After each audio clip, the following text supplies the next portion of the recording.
स्वागत आहे तुम्हा सगळ्यांचं आपल्या आर पी मराठी स्टोरीज या चॅनलवर। चला सुरुवात करूया। तुझा नाद लागला रे या कथेच्या पुढच्या भागाला। मागच्या रात्री श्रद्धा त्याला एकटं सोडून अमित सोबत निघून गेल्याचा आठवताच महेश संतापाने ऑफिसमध्ये आला। तेवढ्यात त्याने श्रद्धाला अमितच्या शर्टाची कॉलर पकडून बोलताना पाहिलं। ते दृश्य पाहून तो तिथून निघाला। रागाच्या भरात चालताना त्याची एका तरुणीला धडक लागली। ती जाब विचारू लागल्यावर तो म्हणाला, हो, मुद्दाम धडक दिली, आता बघ सांगून पुन्हा धडक देतो, असं म्हणत त्याने तिला पुन्हा धक्का दिला। ती रडू लागली। तेवढ्यात अमित बाहेर आला आणि त्याने महेशच्या कानशिलात लगावली। महेश संतापून म्हणाला, तू कोण रे मला मारणारा? मी कोण आहे, माझं स्टेटस काय आहे हे माहिती आहे का तुला? तुझं अस्तित्वच संपवून टाकेन। उत्तरादाखल अमितने पुन्हा एक थप्पड मारली। आवाज ऐकून सगळे कर्मचारी तिथे जमा झाले। श्रद्धा ही बाहेर आली। अमितने महेशला त्या मुलीची माफी मागायला सांगितलं, पण त्याने नकार दिला। पुन्हा भांडण सुरू होताच महेशने हात उगारला, पण श्रद्धाने त्याचा हात पकडला। अमितवर एक जरी हात उचललास ना तर हा हात कायमचा मोडून टाकेन। महेश ओरडला। श्रद्धा, आधी त्यालाच विचार, त्यानेच माझ्याशी भांडण काढलं। अमित पुन्हा त्याला मारायला गेला, पण श्रद्धा म्हणाली, स्टॉप इट अमित। अमित रागाने म्हणाला, का थांबवतेस मला? आधी हा काय करून बसलाय ते ऐक। श्रद्धा शांतपणे म्हणाली, त्याने काही केलं असेल म्हणून तू असा मारशील का? घडलेला प्रकार त्या मुलीने सांगितला। सगळ्यांना वाटलं श्रद्धा महेशला थप्पड मारेन, पण तिने उलट त्या मुलीलाच हलकी चापट मारली आणि म्हणाली, त्याने तुला पहिल्यांदा धक्का दिला, त्या क्षणी ही चापट त्यालाच बसायला हवी होती। रडत उभं राहण्यात काही शौर्य नसतं। प्रत्येक वेळी तुझ्यासाठी एखादा पुरुष येऊन उभा राहील अशी अपेक्षा ठेवू नकोस। इतक्या लोकांसमोर सुद्धा तुला आवाज उठवता आला नाही, तर एकटी असताना स्वतःचं संरक्षण कसं करशील? हा असो किंवा दुसरा कुणीही तुझ्याशी चुकीचं वागलं तर शेवटच्या श्वासापर्यंत स्वतःसाठी लढ। ते ऐकताच त्या मुलीने सर्वांसमोर महेशच्या गालावर थप्पड मारली। महेश रागाने श्रद्धाकडे पाहत म्हणाला, श्रद्धा, आज तू एका मुलीच्या हातून मला सगळ्यांसमोर मार खायला लावलंस। आजपासून तुझा यम मी आहे। आयुष्यभर तुला याची शिक्षा देत राहीन। अमित त्याच्यावर धावून गेला, पण श्रद्धाने त्याला थांबवलं। तू माझा मित्र आहेस म्हणून तुझी प्रत्येक गोष्ट मी सहन करेल असं नाही। सर्वात आधी मी एक स्त्री आहे आणि माझा स्वाभिमान माझ्यासाठी सर्वात महत्त्वाचा आहे। आज या जागी माझे बाबा असते तरी मी हाच निर्णय घेतला असता। तुला राग येत असेल तर मला त्याबद्दल काही करता येणार नाही। तुला जे करायचं असेल ते कर। त्यानंतर तिने सगळ्यांना कामावर पाठवलं आणि अमितला घेऊन निघून गेली। दरम्यान शिवराम अर्जुनसोबत मुंबईहून परत आले। काही दिवसात अर्जुनने ऑफिसची जबाबदारी उत्तम प्रकारे सांभाळली होती। मुलामधला हा बदल पाहून शिवरामांना अभिमान वाटला। ऑफिसमध्ये अमितने कराराची सर्व माहिती शिवरामांना दिली। सर, करार एकदा तपासून पाहिल्यात की आपण तो पाठवू शकतो। शिवराम हसत म्हणाले, तू तयार केला आहेस म्हणजे नक्कीच योग्य असेल, पाठवून टाक। करार पाठवल्यानंतर अमित म्हणाला, सर, अजून एका आठवड्यात माझं लग्न आहे। शिवराम आनंदाने म्हणाले, काय? मुलगी पाहायला गेलास आणि थेट लग्न ठरलं? अमित हसत म्हणाला, सर, तिच्या घरच्यांना मी खूप आवडलो म्हणून एवढ्या लवकर लग्न ठरलं। हा करार पूर्ण होईपर्यंत तुम्हाला सांगायचं थांबवलं होतं। त्याची नजर मात्र श्रद्धावरच होती। शिवराम म्हणाले, असो, तुझ्याशी लग्न करणारी मुलगी खरोखर खूप नशीबवान आहे। अमित म्हणाला, सर, 1 महिन्याच्या सुट्टीबद्दल बोललो होतो, पण आता अचानक निघावं लागणार आहे। शिवराम हसले, अरे त्यात काय, लग्न व्यवस्थित कर आणि निवांत परत ये। अमित निघू लागला। तेवढ्यात शिवराम म्हणाले, अमित, कराराचा अंतिम टप्पा ज्या दिवशी असेल त्या दिवशी तरी नक्की ये। सर, त्या दिवशी मी नक्की तुमच्यासोबत असेन, असं म्हणत त्याने श्रद्धाकडे पाहिलं, पण ती मात्र मान खाली घालून मोबाईलकडेच पाहत बसली होती। अमित समोर असताना त्याच्याकडे दुर्लक्ष करणाऱ्या श्रद्धाला तो गेल्यानंतर मात्र त्याच्या अनुपस्थितीची जाणीव तीव्रतेने होऊ लागली। ती त्याच्या कॅबिनमध्ये जाऊन त्याच्या खुर्चीत बसली आणि त्याच्यासोबत घालवलेले प्रत्येक क्षण आठवू लागली. प्रत्येक वेळी जिंकणारा अमितच होता हे तिला मान्य करावंच लागलं. शेवटी तिने मनाशी ठरवलं, त्यालाच आपल्या आयुष्याचं सर्वात मोठं यश बनवायचं. अमितला ऑफिसमध्ये न येऊन 2 दिवस झाले होते. श्रद्धा अक्षरशः अस्वस्थ झाली होती. घरातही तिच्या नजरेसमोर फक्त अमितच येत होता. ती आजीकडे जाऊन थोडा वेळ बसली. लहानपणी तिचं संपूर्ण विश्व असलेल्या आजीनेच श्रद्धा आणि अर्जुनला प्रेमाने वाढवलं होतं.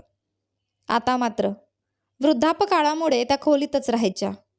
थोडा वेळ त्यांच्यासोबत घालवून श्रद्धा अमितच्या घरी निघाली. गेल्या 2 दिवसांपासून ती रोज रात्री त्याच्या घराबाहेर त्याची वाट पाहत होती, पण त्याचं दर्शन तिला होत नव्हतं. अमितच्या लग्नाला आता फक्त 2 दिवस उरले होते. त्या दिवशी सरकारी कराराच्या अंतिम निविदेसाठी मोठी बैठक होती. वरिष्ठ अधिकारी, उद्योगतज्ञ आणि नामांकित उद्योजकांनी संपूर्ण सभागृह भरलं होतं. शिवराम प्रत्येकाला अभिमानाने अमितची ओळख करून देत होते. आत्तापर्यंत उद्योग विश्वात फार थोड्यांनी त्याला पाहिलं होतं. आज मात्र सगळ्यांनी प्रथमच शिवरामांच्या शेजारी उभा असलेला अमित पाहिला. श्रद्धा मात्र त्याच्याकडे बारकाईने लक्ष देत होती. प्रत्येकाशी तो नम्रपणे पण अत्यंत आत्मविश्वासाने बोलत होता. आज त्याचा खरा खेळ पाहायला मिळणार याची खात्री तिला होती. निविदा सुरू झाली. शिवराम तणावात बसले होते.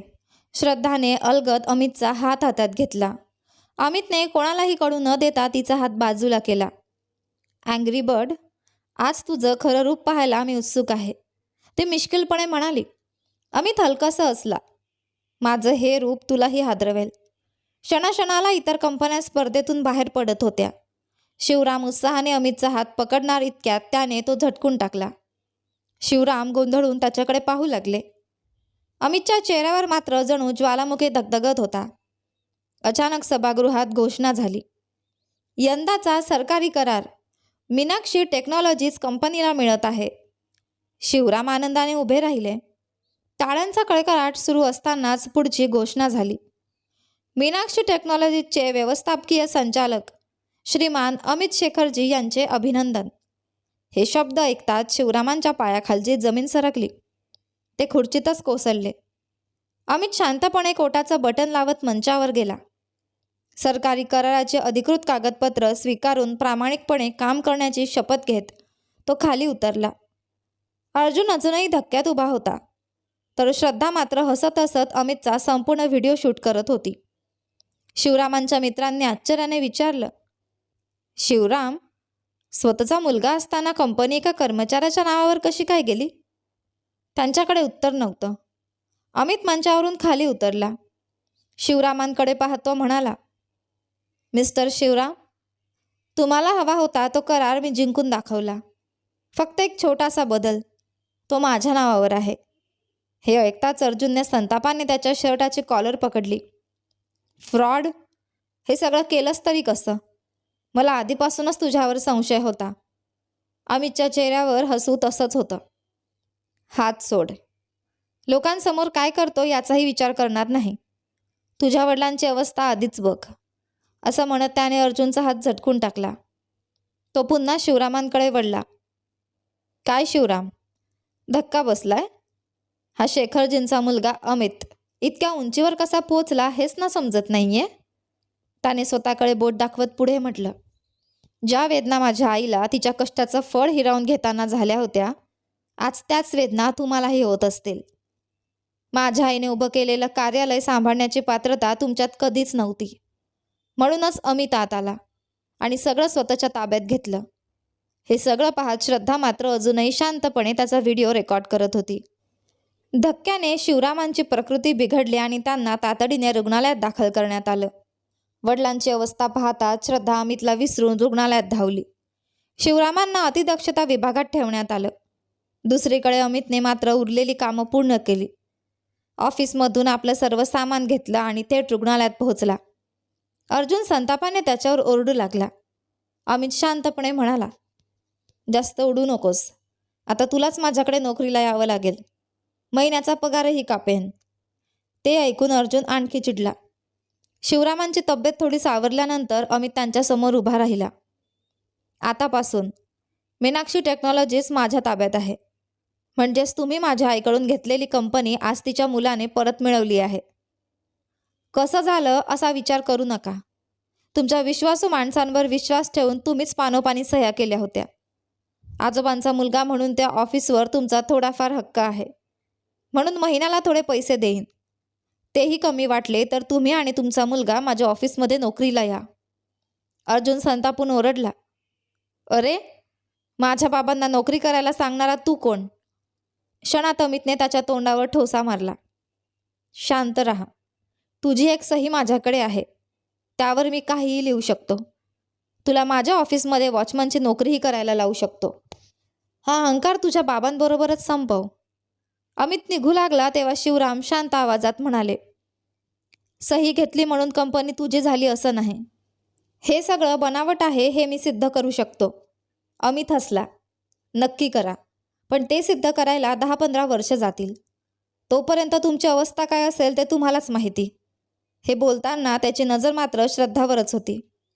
श्रद्धा पापणीही न लावता त्याच्याकडे पाहत होती. तिच्या नजरेत हरवू नये म्हणून अमित तिथून लगेच निघून गेला. शारदा डोळ्यात पाणी आणून उभी होती. तर श्रद्धा पुढे काय होणार याचाच विचार करत होती. त्या रात्री शिवरामांनी कुणालाही न सांगता त्यांचा जुना मित्र नागराज याला फोन केला. घडलेला सगळा प्रकार सांगून ते म्हणाले, 2 दिवसांनी त्या मुलाचं लग्न आहे. काहीही कर पण ते लग्न होऊ देऊ नकोस.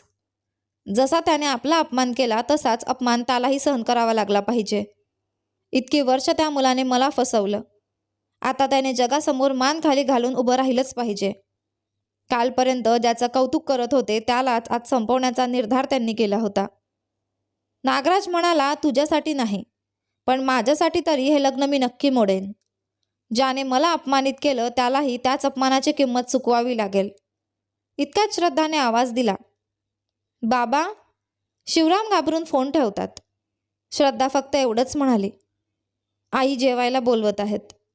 ती त्यांच्या चेहऱ्याकडेही न पाहता बाहेर निघून गेली. घरी परतल्यावर अमितने काहीच घडलं नाही अशा सहजपणे सगळ्यांशी वागायला सुरुवात केली. मात्र मनात एकच भीती होती. आईला सत्य समजलं तर? आजपर्यंत मीनाक्षीला हेच माहिती होतं की तिचा मुलगा दुसऱ्या कंपनीत नोकरी करतो. शिवरामांकडेच तो काम करत होता हे अमितने मुद्दाम लपवलं होतं. लग्नानंतर सगळं सांगायचं असा त्याचा विचार होता. पण आई हे सत्य स्वीकारणार नाही याची त्याला कल्पना नव्हती. 2 दिवस भराभर निघून गेले.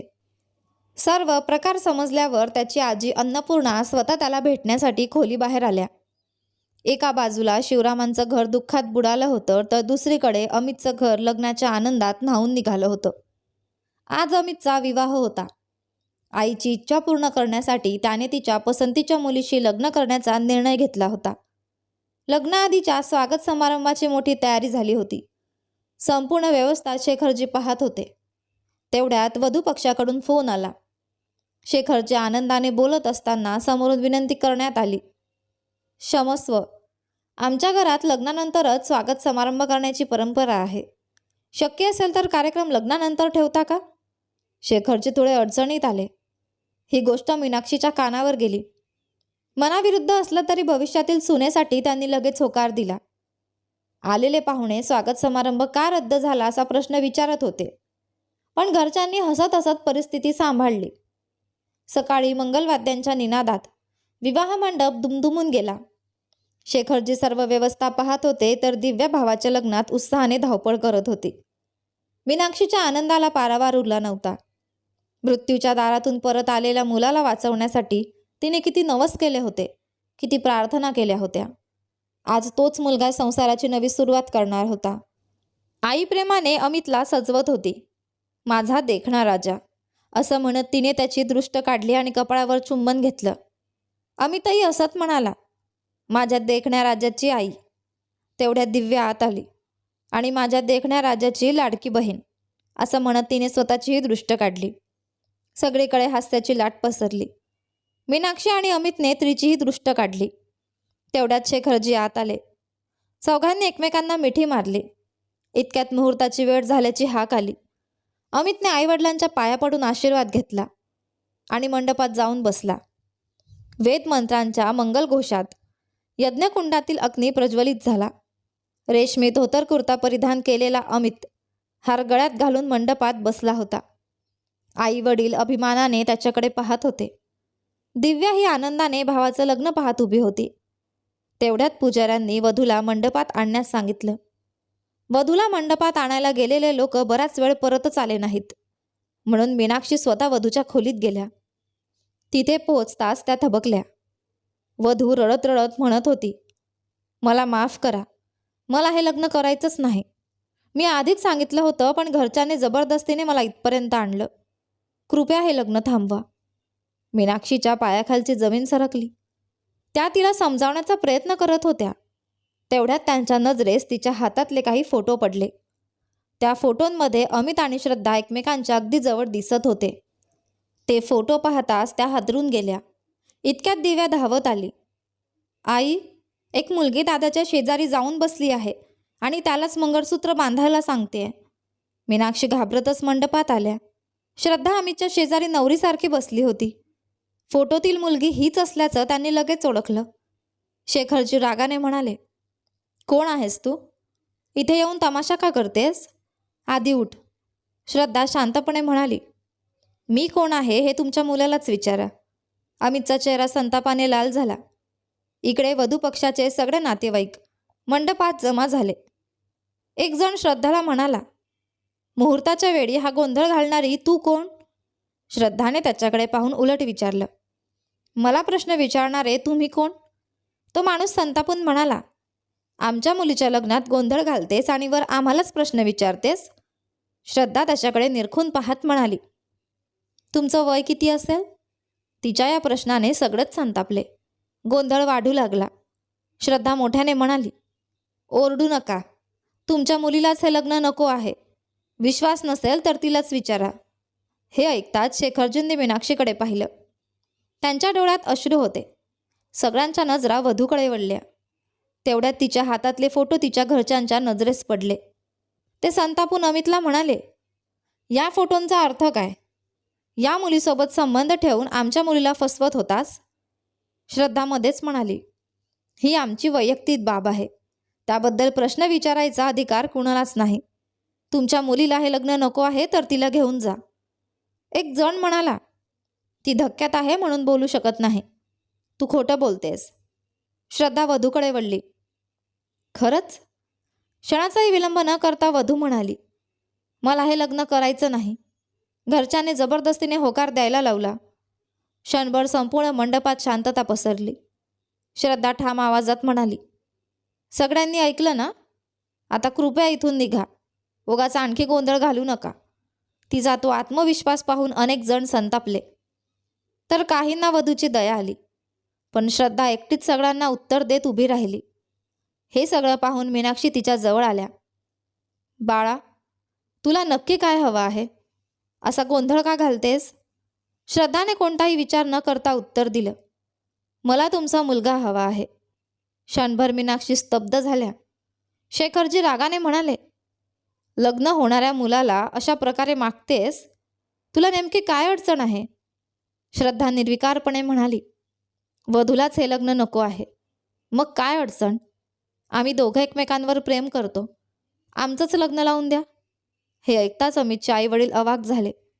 श्रद्धा मात्र शांतपणे म्हणाली, आता अजून किती वेळ बसून राहायचं? शुभमुहूर्त संपायच्यात मंगळसूत्र बांधायला सांगा. मला नंतर पार्टीलाही जायचं आहे.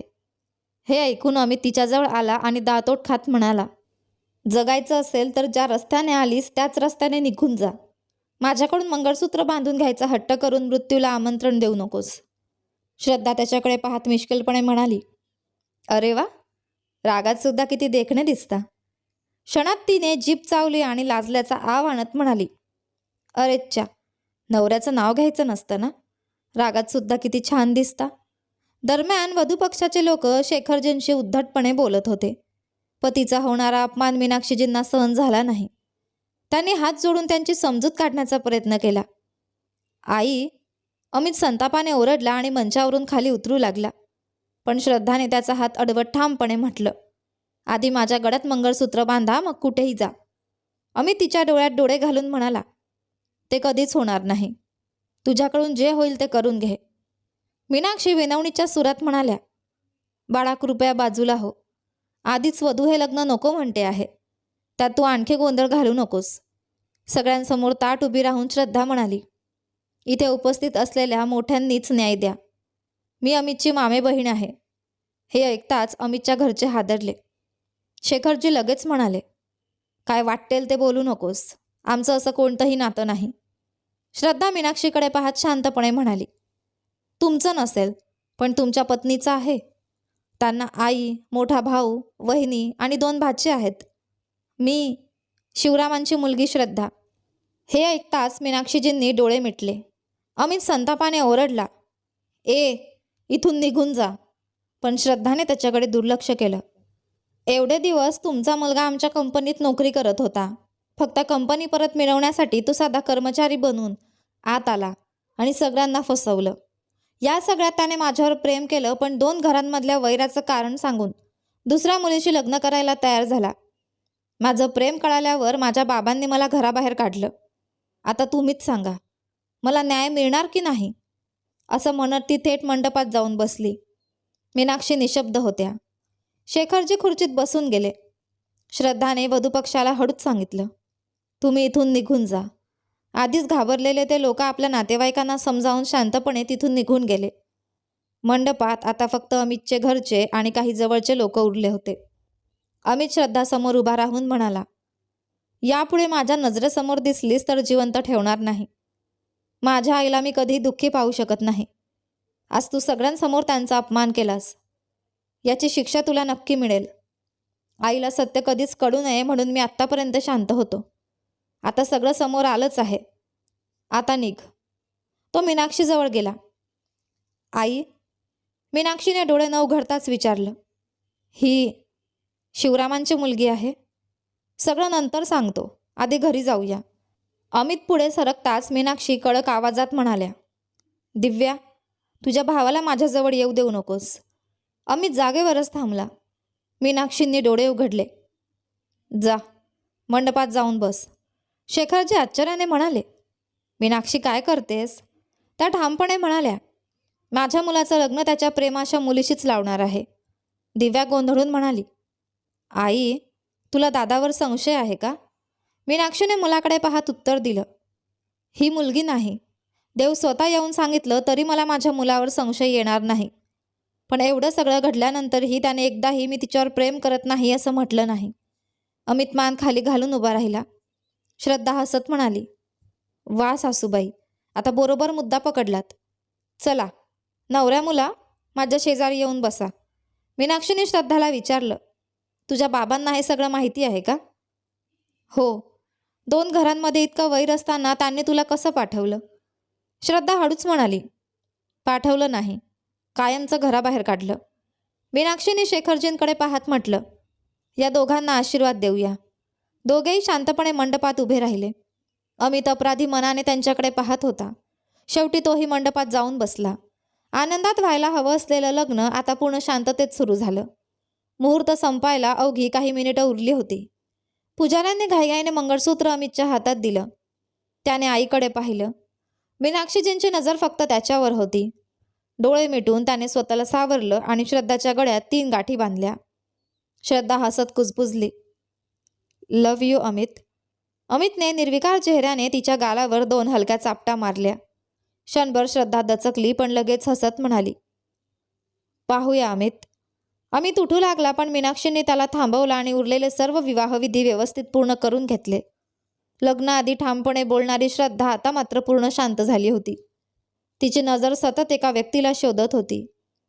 तो मात्र फोनवर कोणाशी तरी बोलण्यात गुंतला होता. श्रद्धा मनातल्या मनात हसली आणि आपल्या घरच्यांची वाट पाहू लागली. पाहुणे हळूहळू निघून गेले. शेखरजी शांतपणे बसले होते. भूतकाळ आठवत त्यांना वाटलं कर्माचं फळ अखेर मिळालं. मीनाक्षीने त्यांच्या मनातलं ओळखलं, पण काहीच बोलल्या नाहीत. तेवढ्यात शेखरजी म्हणाले, दिव्या, पुढचं सगळं बघ, मी मंदिरात जाऊन येतो. दिव्याने मान हलवली. मंडपाबाहेर येतात समोर शिवराम उभे होते. त्यांनी संतापाने शेखरजींची कॉलर पकडली. तुझी हिंमतच कशी झाली? दुसऱ्यांदा माझ्या मुलीचं आयुष्य उद्ध्वस्त केलंस. तिला तुझ्या मुलाशी लग्न लावून दिलंस. आज तुला जिवंत सोडणार नाही. ते शेखरजींवर हात उगारणार इतक्यात मीनाक्षींनी त्यांचा हात अडवला. त्या संतापाने म्हणाल्या, सावध, माझ्या नवऱ्यावर हात टाकलात तर तुम्ही माझे भाऊ आहात हेही मी विसरेन. हे ऐकून दिव्या पूर्णपणे हादरली. आजपर्यंत तिला तिच्या आईच्या माहेराबद्दल काहीच माहिती नव्हतं. तिचे वडील अनाथ आहेत आणि आईला फारसं कुणी नातलग नाहीत असंच तिला लहानपणापासून सांगण्यात आलं होतं. शिवराम संतापाने ओरडले, गप्प बस. कोणाचा भाऊ कोण? माझी बहीण तर अनेक वर्षांपूर्वीच मेली. ज्या दिवशी ती या भिकाऱ्यासोबत लग्न मंडपातून पळून गेली त्याच दिवशी ती माझ्यासाठी मेलेली होती. तुझ्या नवऱ्याने तुझ्या आईच्या माध्यमातून माझी संपत्ती मिळवायचा प्रयत्न केला. तो फसला. मग त्याने आपल्या मुलाला पाठवून कंपनी हिसकावून घेतली. आता माझ्या मुलीच्या माध्यमातून संपत्ती मिळवायचा डाव खेळतोय. हे ऐकताच अमितचा राग अनावर झाला. माझे बाबा भिकारी असतील तर सगळ्यांसमोर खोटं बोलून माझ्या गळ्यात मंगळसूत्र घालायला लावणारी तुमची मुलगी कोण? आज जे काही घडलं त्याला तुमच्याच संस्कारांची साथ आहे. कुणीही तिला जबरदस्तीने माझ्याशी लग्न लावलं नाही. तिनेच हट्ट धरला. माझ्यासाठी ठरलेली मुलगी परत पाठवली आणि माझ्याच हातून तिच्या गळ्यात मंगळसूत्र बांधायला लावलं. अमित रागाने श्रद्धाकडे पाहत होता, पण ती मात्र पूर्ण शांत होती. तो पुढे म्हणाला, व्यवसाय गेला म्हणून मदत मागितली असती तर मी पैसे दिले असते, पण स्वतःच्या मुलीला पुढे करून नंतर तमाशा करायला आलात. लाज नाही वाटत? हे ऐकताच अर्जुनने अमितच्या शर्टाची कॉलर पकडली. अमितने त्याचा हात सहज बाजूला करत उपहासाने म्हटलं, पैशासाठी स्वतःच्या बहिणीला पुढे करणारे तुम्ही आणि अभिनय आम्ही करतो. तूही त्यांचाच मुलगा आहेस, म्हणूनच स्वतः काही न करता बाबांच्या मागे लपून उभा आहेस. अर्जुनच्या डोळ्यात संताप उसळला. पण आता हा फक्त व्यवसायाचा प्रश्न नसून दोन कुटुंबांचा वाद आहे हे त्याला समजलं होतं. तरीही तो अमितवर धावून गेला.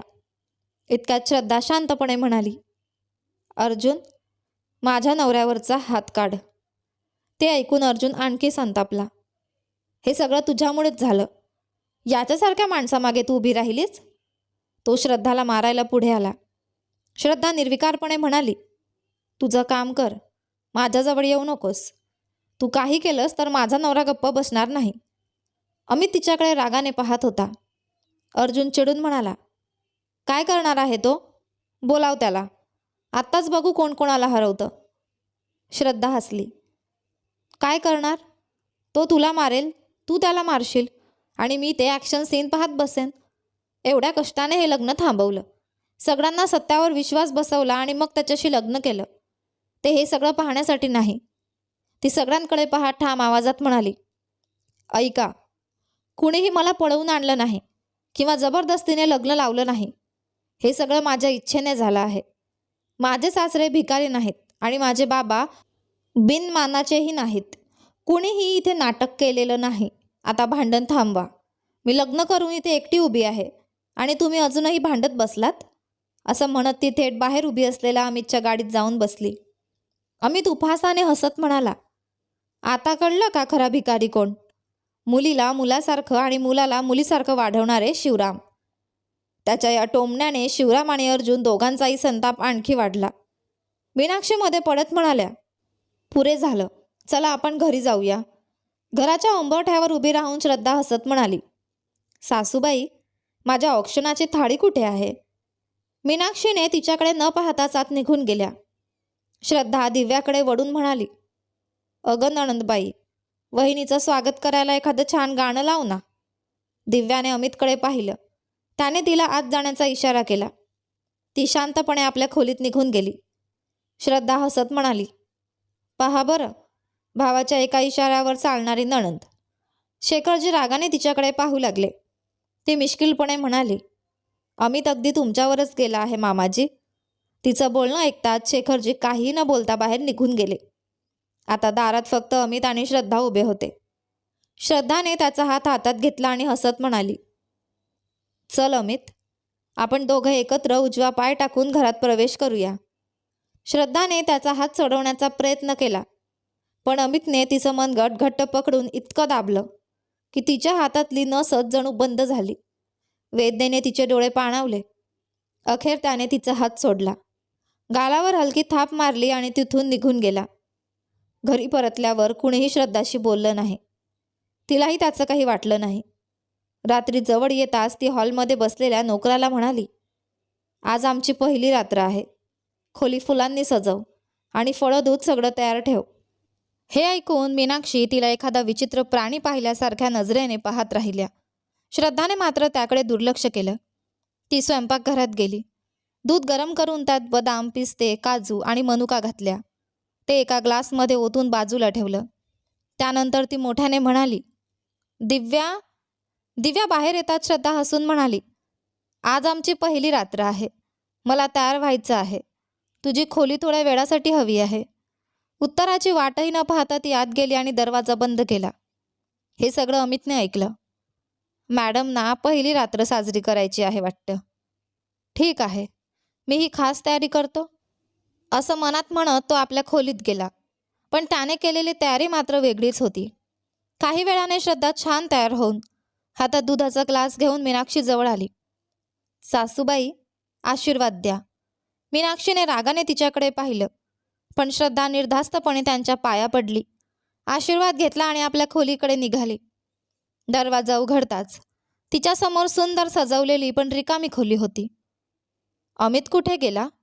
ती इकडे तिकडे पाहत आत आली. इतक्यात तिच्यावर थंड पाण्याची बादली ओतली गेली. ती सावरते ना सावरते, तोच दुसरी बादली तिच्यावर आली. यावेळी त्या पाण्यात शेण मिसळलेलं होतं. समोर उभा असलेला अमित उपहासाने म्हणाला, काय श्रद्धा, एवढ्या प्रेमाने स्वागत केलं तरी चेहरा असा का?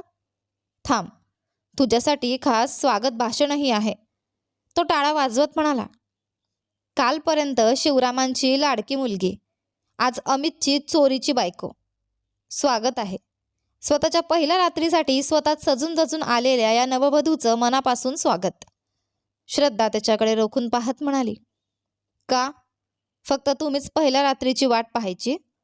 मी माझ्या नवऱ्यासोबत राहायला आले आहे. त्यात लाज कसली? उलट नववधूला तयार करून न पाठवणाऱ्या तुमच्या आईलाच लाज वाटायला हवी. अमित उपहासाने हसला. चोरीने लग्न करणाऱ्या तुला याचीच कमी होती. इतक्या लोकांसमोर लाज न बाळगता तुझ्या गळ्यात मंगळसूत्र घालायला लावलं, म्हणून बहुतेक पहिल्या रात्रीसाठी तू स्वतःच आलीस. पण मान्य करावं लागेल, खोली मात्र छान सजवली आहे. आधीच खूप अनुभव दिसतोय. अमित, ती रागाने म्हणाली. तो हसत उत्तरला, मी काही चुकीचं बोललो नाही. मित्रांच्या पहिल्या रात्रीची सजावट तूच करायचीस असंच ऐकलं. संतापलेल्या श्रद्धाने त्याच्यावर हात उगारला. अमितने जवळची बादली आडवी धरून तिला मागे ढकललं. ती भिंतीवर आपटणार इतक्यात त्याचा शर्ट पकडून तिने त्यालाही स्वतःकडे ओढलं. दोघे अगदी समोरासमोर उभे होते. श्रद्धा त्याच्या डोळ्यात पाहत म्हणाली, कोणी आपल्या बायकोचं पहिल्या रात्री असं स्वागत करतं का? अमित शांतपणे म्हणाला, बायकोचं? मग मी कोण? असं म्हणत तिने पुन्हा त्याच्या शर्टाची कॉलर पकडली. तरीही अमित शांतपणे भिंतीवर हात ठेवून तिच्यापासून थोडं अंतर राखून उभा राहिला. तिने त्याच्याकडे अपेक्षेने पाहिलं. अमित वर खाली तिच्याकडे पाहत म्हणाला, ज्याला तू आवडतही नाहीस त्याच्या मागे लागून पहिल्या रात्रीची मागणी करणाऱ्या मुलीला काय म्हणायचं? विचार करतोय.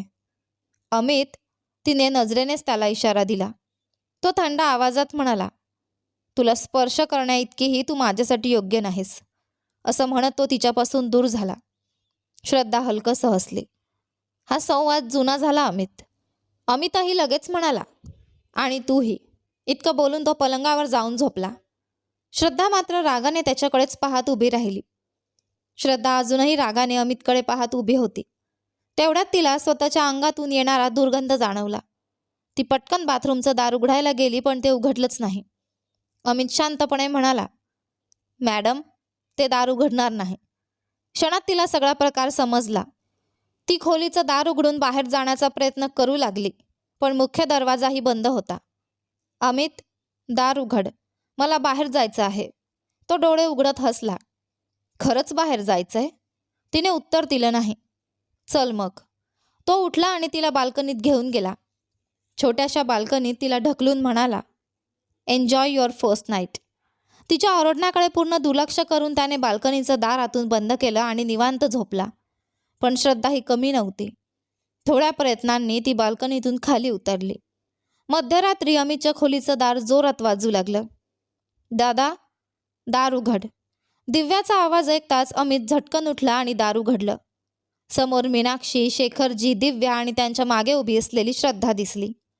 तिच्या अंगावरचं शेण मिश्रित पाणी सुकून कपडे आणि केसांची अवस्था बिकट झाली होती, पण चेहऱ्यावर मात्र निष्पाप भाव होते. मीनाक्षी अमितकडे पाहत म्हणाल्या, एकदा तुझ्यावरचा विश्वास गमावला आहे. पुन्हा तसं होऊ देऊ नकोस. तुझ्यावर विश्वास ठेवून आलेल्या मुलीला त्रास देऊ नकोस. अमित शांतपणे म्हणाला, आई, मी असं काही केलं नाही की तुमचा विश्वास तुटेल. त्या रागाने म्हणाल्या, काहीच केलं नसतंस तर ही आज या घरात अशी उभी नसती. अमित ठामपणे म्हणाला, फक्त तुमच्या एका शब्दासाठी मी तिच्या गळ्यात मंगळसूत्र बांधलं. पण तिच्यासोबत संसार केला तर तिने सांगितलेला प्रत्येक आरोप खरा ठरेल. तुम्ही माझ्यावरचा विश्वास गमावला तरी चालेल, पण मी स्वतःवरचा विश्वास गमावणार नाही. तो बोलत असतानाच श्रद्धा जांभई देत म्हणाली, सासूबाई, पुरे आता. तुमचं कौटुंबिक न्यायालय उद्या सकाळी भरवा. मला झोप येते. हे ऐकून मीनाक्षी काही न बोलता निघून गेल्या. शेखरजी आणि दिव्याही त्यांच्या मागे गेले. दार बंद होताच अमित संतापाने तिच्या जवळ आला. पण श्रद्धा आधीच म्हणाली, आज पहिल्या रात्रीच्या मूडमध्ये मी नाही. जे काही बोलायचंय ते उद्या बोल, असं म्हणत ती पलंगावर बसू लागली. अमितने तिला थांबवलं. सगळ्यांना उठवून इथे आणायची काय गरज होती? श्रद्धा तडक उत्तरली, मग मला अशी अवस्था का केलीस? शेणाचं पाणी का ओतलंस? बाल्कनीत का बंद केलंस? असे वेडे प्रकार माझ्यासोबत करू नकोस. नवऱ्याचा छळ गप्प बसून सहन करणाऱ्या मुलींमध्ये मी नाही. अमित काहीच बोलला नाही. श्रद्धा जाऊन अंघोळ करून आली. आरशात स्वतःकडे पाहत पुटपुटली, याचं नशीबच खराब आहे. ती पलंगावर झोपली, पण अधूनमधून एक डोळा उघडून अमित काय करतोय ते पाहत होती. काही वेळाने अमित उठला. तो जवळ येताना पाहून तिने लगेच डोळे मिटले. अमितने नाईट लॅम्प बंद केला. श्रद्धाच्या मनात आनंदाची लहर उठली, पण पुढच्या क्षणी त्याने उशीचं कव्हर तिच्या तोंडात कोंबलं. ती धडपडू लागली. अमितने तिला घट्ट पकडलं. दोन्ही हात पलंगाला बांधले आणि पायही एकत्र बांधून टाकले. ती हुंदके देत काहीतरी बोलण्याचा प्रयत्न करत होती. अमित निर्विकारपणे म्हणाला, बाल्कनीतच झोपली असतीस तर बरं झालं असतं. माझ्या शेजारी झोपायची इच्छा झाली ना, ही त्याची शिक्षा. आता अशीच तडफडत झोप. तो निवांत झोपला. श्रद्धा स्वतःला सोडवण्याचा बराच प्रयत्न करत राहिली. शेवटी थकून ती तशीच झोपून गेली. दुसरीकडे शिवराम यांनी संतापाने नागराजला फोन केला. नागराजही प्रचंड रागात होता. काय शिवराम, माझ्याशी खेळ खेळतोयस का? तुझ्या मुलीने तुझ्या नकळत जाऊन त्याच्याशी लग्न केलं हे मी मानू? दुसऱ्यांदा तुमच्या संपूर्ण कुटुंबाने माझी अब्रू घालवली. शिवराम वारंवार सांगत होते की त्यांना याबद्दल काहीच माहिती नव्हती. अखेर नागराजचा त्यांच्यावर विश्वास बसू लागला. दोघेही अमितच्या कुटुंबावर संताप व्यक्त करत होते. थोड्या वेळाने शिवरामने विचारलं, तू ज्या मुलीची व्यवस्था केली होतीस तिचं काय झालं? हे सगळं तुझ्या मुलीचंच काम आहे. नागराज संतापाने म्हणाला, तिला कसं कळलं माहीत नाही, पण मी ज्या मुलीचं लग्न ठरवलं होतं तिलाच धमकावून पळवून लावलं. शिवराम संतापाने म्हणाले, जिला जन्म दिला तीच आज माझ्या विरुद्ध उभी राहिली. अमितला याची किंमत मोजावीच लागेल. नागराजनेही त्याला साथ दिली. अर्जुन 3 दिवसांपासून घडणाऱ्या सगळ्या घटनांनी हैराण झाला होता. इथे नेमकं चाललंय तरी काय? कुणीतरी कंपनी स्वतःच्या नावावर केली.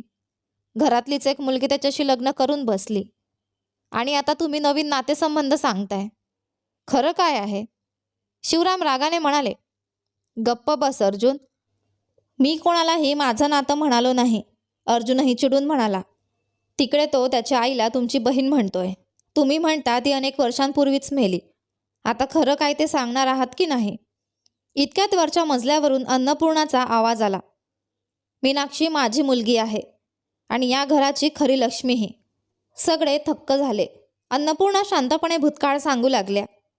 मीनाक्षी टेक्नॉलॉजीज ही कंपनी माझी मुलगी सांभाळत होती. शेखरजी हे शिवरामचे मित्र म्हणून कंपनीत कामाला आले. मीनाक्षीच्या बुद्धिमत्तेने आणि कामाच्या पद्धतीने सगळे प्रभावित झाले. म्हणून तिच्या वडिलांनी कंपनीची संपूर्ण जबाबदारी तिच्याकडे सोपवली. पण शिवरामला तिचा वाढता प्रभाव सहन झाला नाही. तिला लग्न लावून दिलं तर ती सासरी जाईल आणि कंपनी आपल्याकडे येईल असा त्याचा विचार झाला. मीनाक्षीने मात्र कंपनी सोडण्यास नकार दिला. काही दिवसांनी अन्नपूर्णाच्या पतीचं निधन झालं आणि घराची सर्व सूत्र शिवरामजींच्या हातात गेली. भाऊ बहीण यांच्यात सतत व्यवसायावरून वाद होऊ लागले. याच काळात मीनाक्षीचं शेखरजींवर प्रेम जडलं. शेखरजी अनाथाश्रमात वाढलेले. कॉलेजमध्ये शिवरामचे मित्र झाले आणि नंतर कंपनीत नोकरी करू लागले.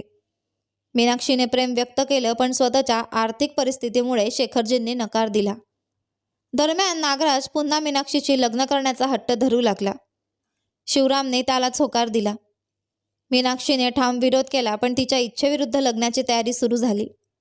लग्नाच्या दिवशी मुहूर्ताच्या आधीच ती मंडपातून बाहेर पडली आणि थेट शेखरजींकडे गेली. तिला परत पाठवण्याचं धाडस त्यांच्यात नव्हतं. त्यांनी तिच्याशी साध्या हिंदू पद्धतीने विवाह केला. हे समजताच शिवरामने दोघांचाही अपमान केला.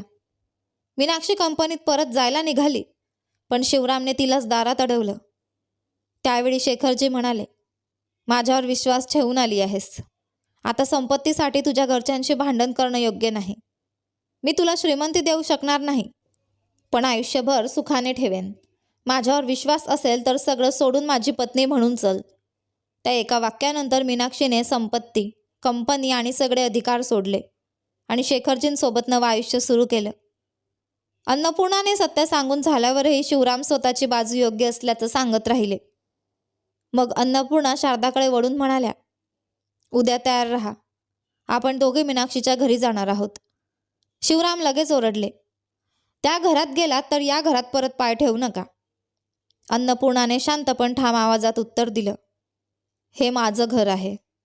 अर्जुन काही न बोलता आपल्या खोलीत निघून गेला. शिवराम मात्र आतून संतापाने पेटत होते. इतक्यात महेश आला. अंकल, मी किती वेळा अमितबद्दल सांगितलं होतं, पण तुम्ही विश्वास ठेवला नाही. आता बघा, त्याने तुमचंच कुटुंब तुमच्या विरोधात उभं केलं. इतक्या वर्षांपासून त्याने किती हुशारीने योजना आखली होती. त्याला सोडू नका. मी तुमच्या पाठीशी आहे. महेशलाही अमितच्या कुटुंबाबद्दलचं सत्य धक्कादायकच वाटत होतं. रागाच्या भरात त्याने कंपनीतील एका तांत्रिक कर्मचाऱ्याच्या मदतीने CCTV फुटेजमधील फोटो काढले आणि ते वधूला पाठवून लग्न मोडण्याचा प्रयत्न केला. पण श्रद्धाने त्याचा सगळा डाव उधळून लावला. मंडपात लपून बसलेल्या महेशला आता या कौटुंबिक वादात नवी संधी दिसली. त्याने शिवरामशी हातमिळवणी केली. दोघांनी 2 शपथा घेतल्या. पहिली, अमितकडून कंपनी परत मिळवायची, आणि दुसरी, अमित आणि श्रद्धाला कायमचं वेगळं करायचं. पण हे दोन्ही कधीच साध्य होणार नाहीत याची त्यांना कल्पनाही नव्हती. सकाळी अमित जागा झाला तेव्हा त्याच्या नजरेसमोर श्रद्धा होती. हातपाय बांधलेल्या अवस्थेत ती अजूनही झोपली होती. क्षणभर तिच्याकडे पाहत राहिलेला अमित शांतपणे तिचे दोर सोडवू लागला. दोरामुळे तिचे मनगट आणि घोटे लाल झाले होते. तोंडातला कापड काढताच तिला जाग आली. दोघांचे चेहरे अगदी जवळ आले. श्रद्धाच्या डोळ्यात प्रेम ओसंडून वाहत होतं. अमितच्या नजरेत मात्र थंडपणा होता. तो उठणार इतक्यात श्रद्धाने त्याचा हात पकडला. त्याला पुन्हा पलंगावर ओढला आणि त्याच्या छातीवर डोकं ठेवून बिलगली. अमित चिडून म्हणाला, सकाळी सकाळी त्रास देऊ नकोस, उठ. श्रद्धा त्याला आणखी घट्ट मिठी मारत म्हणाली, शांत बस, अजून थोडा वेळ झोपायचा आहे. ऐकतेस का? माझा मूड खराब करू नकोस. ती मिश्किल हसत म्हणाली, नवऱ्याने बायकोचं ऐकायचं असतं, समजलास का? हे ऐकताच अमितने तिला रागाने दूर ढकलून दिलं. श्रद्धाला जोरात ढकलल्यामुळे तिचे हात पलंगाच्या कडेला आणि भिंतीवर आपटले. आह गुलामा, ती बोलायला लागली इतक्यात अमितने तिचा गळा पकडला. कोण कोणाचा गुलाम? तुझ्या बापाने तुला पाठवलंय का? जसं मी त्याला फसवून माझ्यासमोर हात जोडायला लावलं तसं तूही मला वाकवशील म्हणून? जिवंतपणे जमिनीत गाडून टाकेन. अजून वेळ गेली नाही. सरळ तुझ्या बापाच्या घरी निघून जा. तो संतापाने म्हणाला. त्याच्या डोळ्यात राग धगधगत होता, पण श्रद्धाही काही कमी नव्हती. दोघेही नजरेनेच एकमेकांना जखमी करत उभे होते. तेवढ्यात अलारामचा आवाज घुमला आणि दोघेही दूर झाले. श्रद्धा एक शब्दही न बोलता बाथरूममध्ये निघून गेली. तर अमित आईला भेटायला बाहेर आला. दररोज पहाटे उठून स्वयंपाक करून ठेवणारी मीनाक्षी यावेळेला नेहमी अमितची वाट पाहत असे. पण आज सगळंच उलट होतं. ती अजूनही खोलीबाहेर आली नव्हती. हॉलमध्ये फक्त शेखरजी बसले होते. बाबा, आई कुठे आहे? अमितने विचारलं. शेखरजी काहीच बोलले नाहीत. अमित त्यांच्या पायाशी बसत म्हणाला, काय बाबा, तुमच्या मुलाशी बोलणार नाही का? क्षणाचाही विचार न करता शेखरजी उठून निघून गेले. अमित तसाच खिन्न बसून राहिला. तेवढ्यात कोणीतरी त्याच्या खांद्यावर हात ठेवला. मागे वळून पाहिलं तर दिव्या उभी होती. अमित तिच्या शेजारी बसला आणि तिच्या मांडीवर डोकं ठेवून डोळे मिटले. ती प्रेमाने त्याच्या केसांतून हात फिरवत होती. हे दृश्य पाहतच मीनाक्षी बाहेर आली. ती मिश्किलपणे म्हणाली, शेवटी मी सांगितल्याप्रमाणे शेवटच्या क्षणी दुसरी मुलगी आणून लग्न तर करून टाकलंस. भारीच आहेस तू. आईकडून समजूत काढण्याऐवजी टोमणे मिळाल्यामुळे अमितने बहिणीकडे रागाने पाहिलं. दिव्या मात्र त्याची चेष्टा करतच राहिली. खरंच सांगते, वहिनी खूपच छान आहेत, असं म्हणताच अमित तिला मारायला धावला. दोघेही घरभर पळापळ करत खेळू लागले. दिव्या, कॉलेजला जायची वेळ झाली नाही का? मीनाक्षीने त्यांना थांबवलं. दिव्या शांतपणे खोलीत निघून गेली. अमित मात्र आईच्या मागे मागे फिरत राहिला. पण मीनाक्षी त्याच्याकडे पूर्ण दुर्लक्ष करून घरकामात व्यस्त राहिली. थोड्याच वेळात शेखरजी पुन्हा आले. मीनाक्षीने फक्त पती आणि मुलीला नाश्ता वाढला. अमितकडे मात्र तिने पाहिलंही नाही. आई, दादालाही पोहे वाढ ना, दिव्या म्हणाली. मीनाक्षीने मुलीकडे कठोर नजरेने पाहिला आणि आपल्या खोलीत निघून गेली. तेवढ्यात श्रद्धा आली. घरात सुरू असलेलं हे भावनिक वातावरण तिने दुर्लक्षित केलं आणि शांतपणे जेवायला बसली. ती बसताच शेखरजी उठून जायला लागले. दिव्या गोंधळली.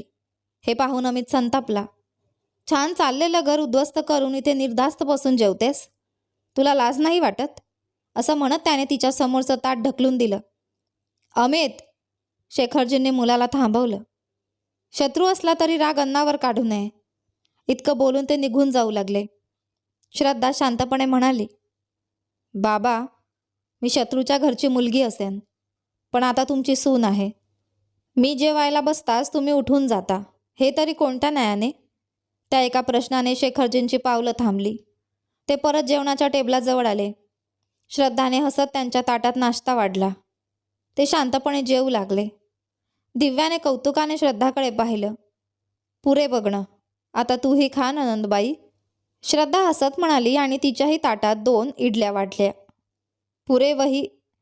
दिव्या तिला काय म्हणावं हे न समजल्याने अडखडली. श्रद्धा हसत म्हणाली, मला वहिनी म्हटलंस तर तुमच्या घराचा मान कमी होणार नाही. ती स्वतःही जेवायला बसली. दिव्या हसत जेवू लागली. शेखरची मान खाली घालून शांतपणे खात होते. मीनाक्षी मात्र हे सगळं दुरून पाहत होती, पण तिचं मन अजून वितळलं नव्हतं. अमित तिथून शांतपणे निघून गेला. शेखरजींचं जेवण संपत आलं तेव्हा श्रद्धा पुन्हा त्यांच्या ताटात 1 इडली वाढू लागली. त्यांनी हातानेच नको असा इशारा केला. ते उठून गेल्यावर दिव्या हळूच म्हणाली, वहिनी. श्रद्धाने भुवया उंचावत तिच्याकडे पाहिलं. तुमची आणि दादाची प्रेमकथा काय आहे? दिव्याने उत्सुकतेने विचारलं. अगं, ती का? श्रद्धा मुद्दाम थांबली. इकडे ये. दिव्या लगेच तिच्या जवळ आली. श्रद्धा मिश्किल हसत म्हणाली, आता तर आमची प्रेमकथा सुरू व्हायची आहे. दिव्या आश्चर्याने तोंड उघडून तिच्याकडे पाहू लागली.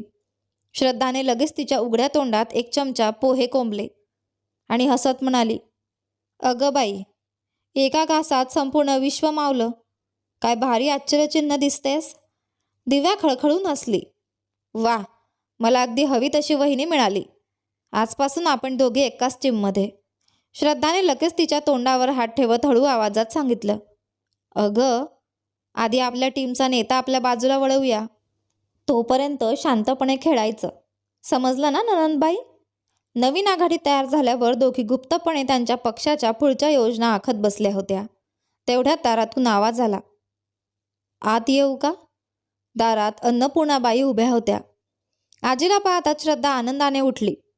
पण ती काहीच बोलण्याआधीच मीनाक्षी घाईघाईने खोलीबाहेर आली. आईचा आवाज ऐकून कित्येक वर्षे झाली होती, पण तो आवाज विसरणं तिच्यासाठी अशक्य होतं.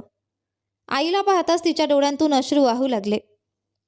माझं लेकरू, एवढंच म्हणत अन्नपूर्णाबाईंना रडू कोसळलं. शारदा त्यांना सावरू लागली तर मीनाक्षी काहीही न बोलता पुन्हा आपल्या खोलीत निघून गेली. हे सगळं पाहून श्रद्धाने प्रेमाने आजीला सोफ्यावर बसवलं. पण अन्नपूर्णाबाईंची नजर सतत मीनाक्षीच्या खोलीकडेच लागली होती. त्यांचं मन हलकं व्हावं म्हणून श्रद्धा म्हणाली, आजी, ही तुमची दुसरी नात, दिव्या. अन्नपूर्णाबाईंचा आनंद गगनात मावेनासा झाला. दिव्या अगदी मीनाक्षीसारखीच दिसत होती. मुलीला मिठी मारून प्रेम करावं हा कित्येक वर्षांचा दाबलेला भाव त्यांनी नातीला मिठी मारून पूर्ण केला. दिव्यासाठी हे सगळंच नवीन होतं.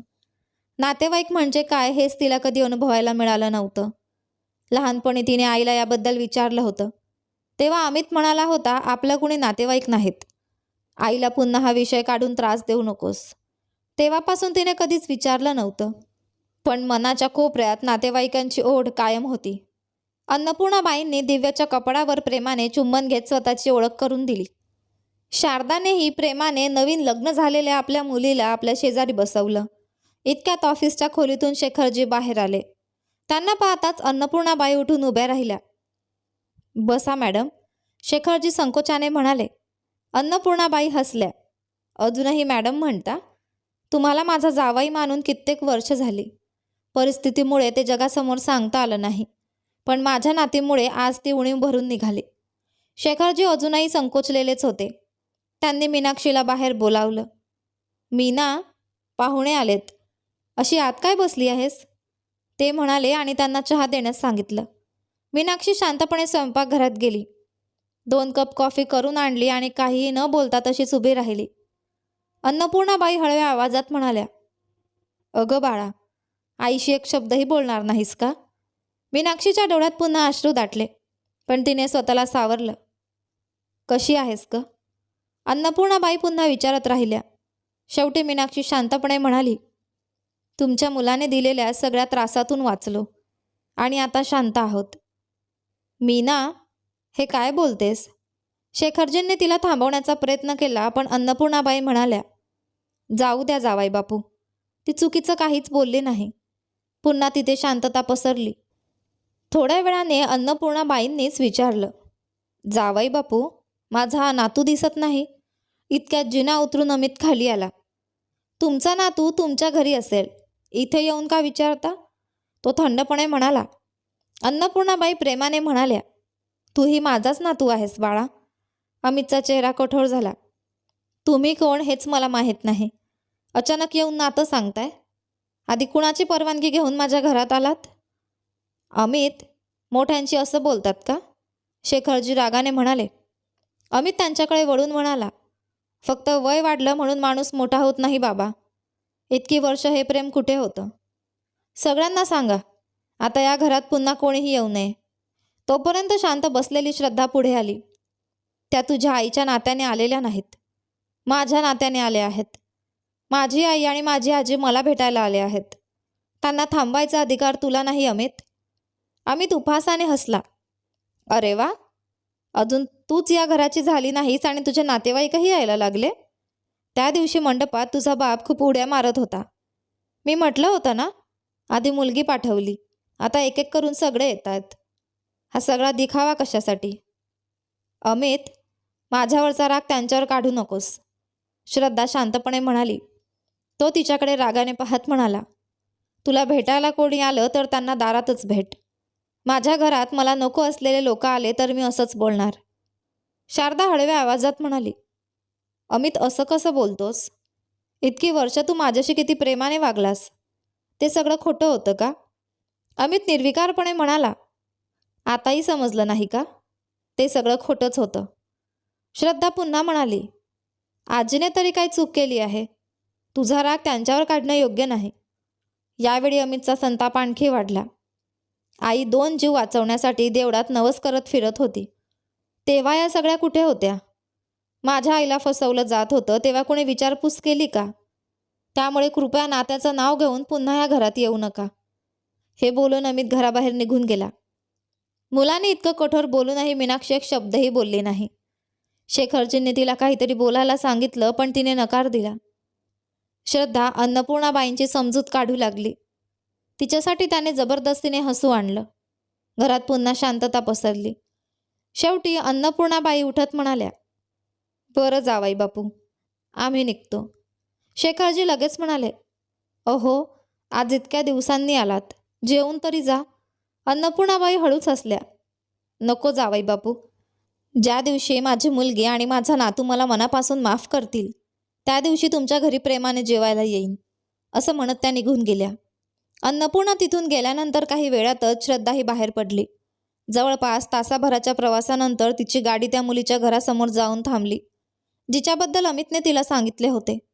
तिने बेल वाजवली आणि दरवाजा उघडण्याची वाट पाहू लागली. दरवाजा उघडताच समोर ती मुलगी उभी होती. श्रद्धाला पाहताच ती घाबरली. काय काम आहे?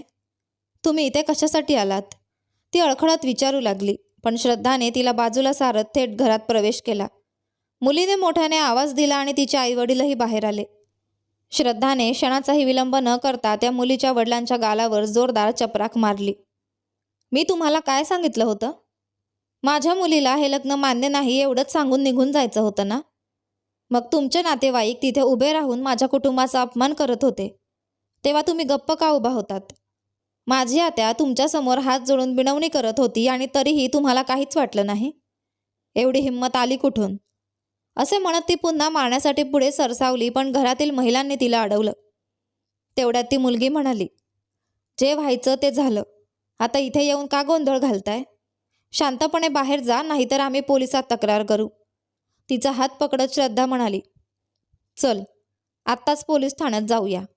तू माझ्याविरुद्ध तक्रार कर आणि मी तुझ्याविरुद्ध तक्रार करते की पैशांसाठी एका संपूर्ण कुटुंबाची अब्रू घालवायचा कट रचला. दोघे मिळून पोलीस ठाण्यात जाऊया. असे म्हणत तिने तिला अक्षरशः ओढतच बाहेर नेण्यास सुरुवात केली. मुलगी रडत होती, पण श्रद्धाच्या मनात अजिबात दया नव्हती. शेवटी मुलीची आई रडत तिच्या पाया पडली. ते पाहून श्रद्धाचं मन थोडं मऊ झालं. यापुढे माझी आत्या कुठे दिसली तर तिच्याकडे पाहायचं सुद्धा नाही, आणि तिने काही बोललं तरी तुमच्यापैकी कोणीही एक शब्दही बोलायचा नाही. एवढं सांगून ती बाहेर पडू लागली. दारापाशी येताच तिला अचानक त्या फोटोची आठवण झाली. ती मागे वळून म्हणाली, ते फोटो तुम्हाला मिळाले कसे? मुलीचे वडील म्हणाले, माहीत नाही, कुणीतरी आमच्या मुलीला देऊन गेला. आम्ही ते पाहत होतो तेवढ्यात तुमची आत्या आली. हे ऐकताच श्रद्धा विचारात पडली. कंपनीत जे काही घडलं होतं ते बाहेर कोणालाच माहिती नव्हतं, त्यामुळे हे सगळं महेशनेच केलं असणार हे तिला लगेच समजलं. त्याच दिवशी तो लग्नमंडपात लपून का उभा होता याचं उत्तरही तिला मिळालं. यालाही योग्य वेळी उत्तर देईन असा निर्धार करून ती सासरी निघाली. गाडीत डोकं टेकवताच तिच्या डोळ्यासमोर भूतकाळ उभा राहिला. अमितबद्दल मनात संशय निर्माण झाल्यानंतर तिने त्याच्या कुटुंबाबद्दल माहिती गोळा करायला सुरुवात केली होती. अखेर एके दिवशी त्याच्या कुटुंबाचा फोटो आणि संपूर्ण माहिती असलेली फाईल तिच्या हातात आली.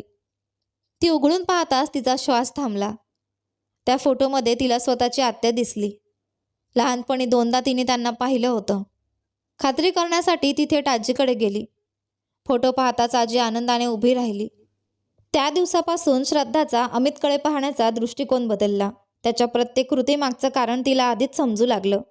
नकळत तिच्या मनात त्याच्याबद्दल प्रेम निर्माण झालं आणि एक दिवस त्याने प्रेमाने तिला श्रद्धा अशी हाक मारली.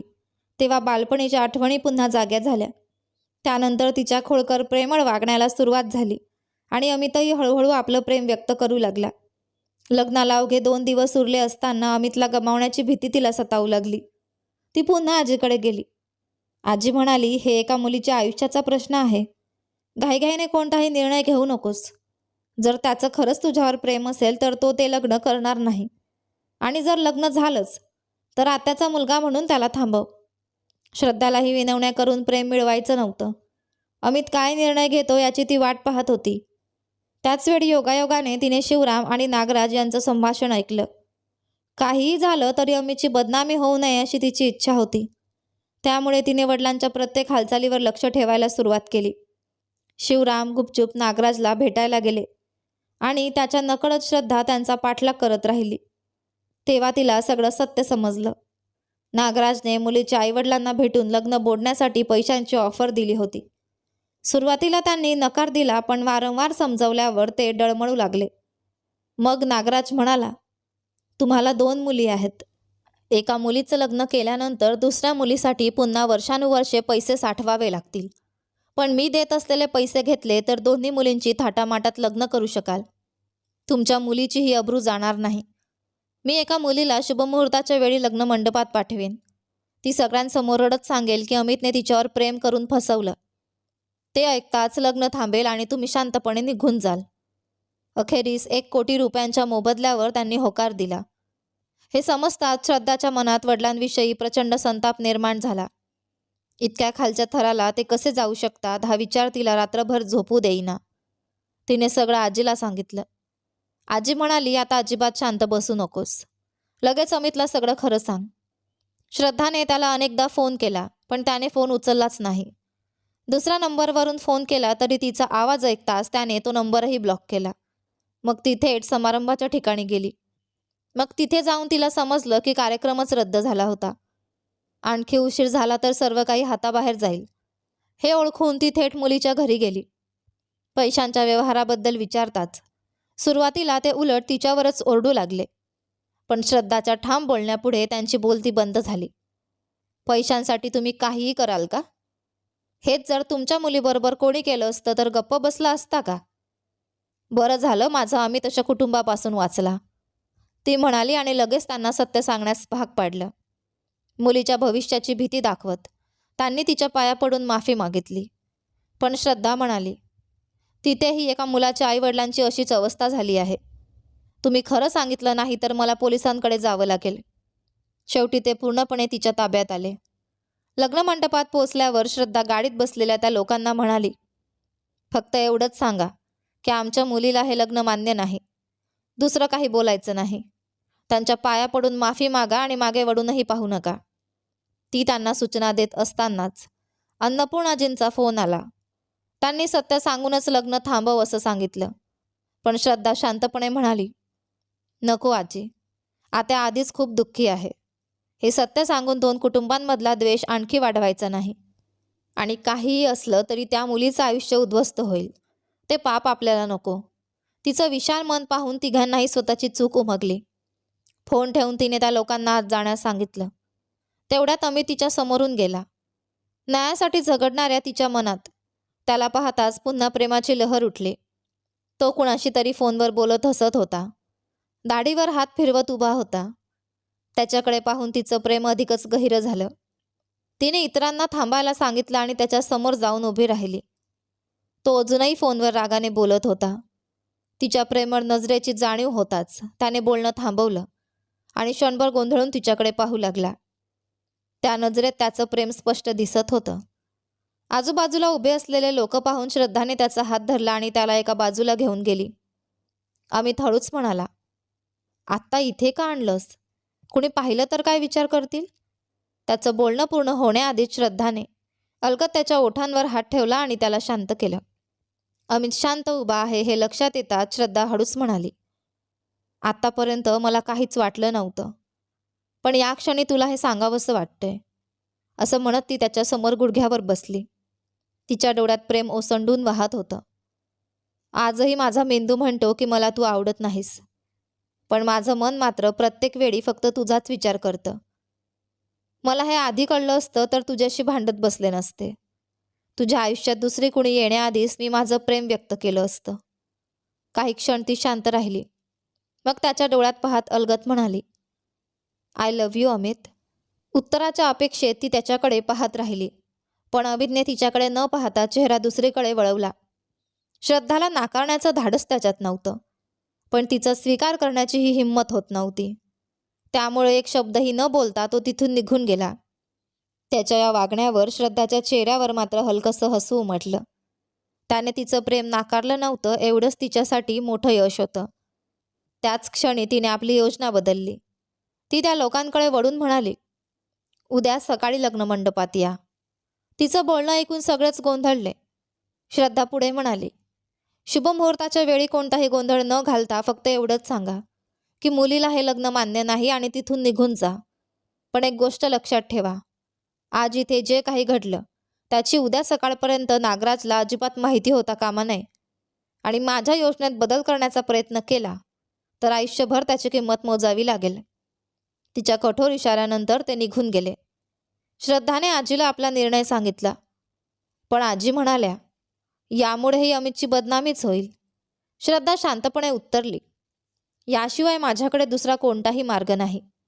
त्यालाही माझ्यावर प्रेम आहे, पण तो शेवटपर्यंत ते कधी मान्य करणार नाही. दोन्ही कुटुंब आमचं लग्न लावून देतील अशी शक्यताच नाही. उलट सगळ्यांना वाटेल की मीच गोंधळ घालून हे लग्न केलं. त्यापेक्षा लग्न न होता मी अमितच्या घरी जाणं मला जास्त योग्य वाटतं. अन्नपूर्णा आजींनी तिला समजावण्याचा खूप प्रयत्न केला, पण प्रेमाने तिच्या डोळ्यांवर पडदा टाकला होता. आपल्या निर्णयात चूक आहे हे जाणवत असूनही ती पहाटेच लग्नमंडपात पोहोचली. नागराजने पाठवलेल्या मुलीवर गुप्तपणे लक्ष ठेवताना तिने तिलाच पकडलं आणि योग्य वेळ येईपर्यंत कारमध्ये बंद करून ठेवलं. शुभमुहूर्त होताच श्रद्धा स्वतः वधूमंडपात जाऊन बसली.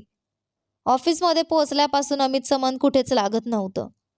आई त्याच्याशी बोलत नाही ही गोष्ट त्याला सतत अस्वस्थ करत होती. शेवटी तो घाईघाईने घरी परतला. मीनाक्षीची मानसिक अवस्था ठीक नसल्यामुळे शेखरजीही त्या दिवशी कामावर गेले नव्हते. आई अशी हाक मारत अमित त्यांच्या पायाशी बसला. पण मीनाक्षी रागाने म्हणाल्या, याला इथून निघून जायला सांग. अमित विनवणी करत म्हणाला, प्लीज आई, मला फक्त एकदा बोलू द्या. मीनाक्षीच्या डोळ्यात पाणी आलं. आता काय बोलणार आहेस? कुणाला विचारून तू त्या कंपनीत नोकरीला गेलास? तुझ्यात आणि शिवराममध्ये मग फरक तरी काय राहिला? जसं त्याने मला फसवून कंपनी हिसकावून घेतली, तसंच तू त्यालाच फसवून कंपनी ताब्यात घेतलीस. एकदाही मला विचारावंसं वाटलं नाही तुला? अमितने त्यांच्या डोळ्यातले अश्रू अलगद पुसले. आई, रडू नका. तुम्ही रडलात की मला सहन होत नाही. ज्यांनी माझा जीव वाचवण्यासाठी हात जोडून भीक मागितली, त्या माझ्या आईसाठीच मी हे सगळं केलं.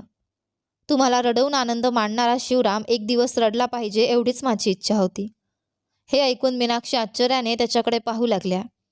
त्यांच्या नजरेतील प्रश्न ओळखत अमित म्हणाला, मला सगळं आठवतं आई. मी काहीच विसरलो नाही. काही क्षण घरात शांतता पसरली.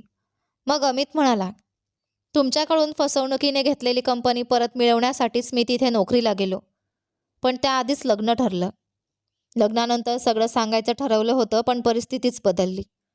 मीनाक्षी ठाम आवाजात म्हणाल्या, आपल्याला ती कंपनी नको, ती परत दे. अमितही तितक्याच ठामपणे म्हणाला, ते मात्र होणार नाही. आजपासून त्या कंपनीच्या खऱ्या मालकीण तुम्ही आहात. तुम्ही स्वतः तिथे येईपर्यंत मी तुमच्या जागी काम सांभाळेन. या निर्णयात कोणताही बदल होणार नाही. त्याच्या शब्दांवर मीनाक्षी म्हणाल्या, जोपर्यंत तू ती कंपनी परत देत नाहीस, तोपर्यंत मी तुझ्याशी बोलणार नाही. आईचा राग मनात घेऊन अमित पुन्हा ऑफिसकडे निघाला आणि त्याच्या मनात लहानपणीच्या आठवणी जाग्या झाल्या. मीनाक्षी आणि शेखरजींचा संसार अतिशय सुखाचा होता. त्यांच्या आयुष्यात अमितचा जन्म झाला आणि आनंद द्विगुणित झाला. मीनाक्षी घर सांभाळत होत्या, तर शेखरजींनी छोटासा उद्योग सुरू करून स्थिर उत्पन्न मिळवायला सुरुवात केली होती. एके दिवशी त्यांनी लहान मुलीला शाळेत सोडलं आणि अमितला सोबत घेऊन दुकानाकडे निघाले. पण वाटेत त्यांच्या आयुष्यात भयंकर अपघात झाला. तिघेही गंभीर जखमी झाले. रस्त्यावरच्या लोकांनी त्यांना तातडीने रुग्णालयात दाखल केलं. अर्ध्या बेशुद्ध अवस्थेत असलेल्या मीनाक्षींना नातेवाईकांचा नंबर विचारला असता त्यांनी मोठ्या भावाचा म्हणजेच शिवरामचा नंबर दिला. फोन गेल्यावर शिवरामने पूर्ण माहिती न ऐकताच अपघात आपल्या पत्नी आणि मुलाचा झाला असावा असा समज करून घेतला आणि मुलगीसोबत रुग्णालयात पोहोचला. शेखरजींचा एक पाय फ्रॅक्चर झाला होता.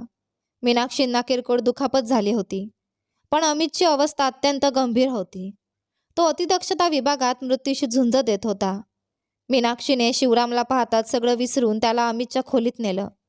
मुलाकडे बोट दाखवत त्या रडू लागल्या. पण संपूर्ण परिस्थिती समजूनही शिवरामच्या मनात दयेचा थेंबही निर्माण झाला नाही.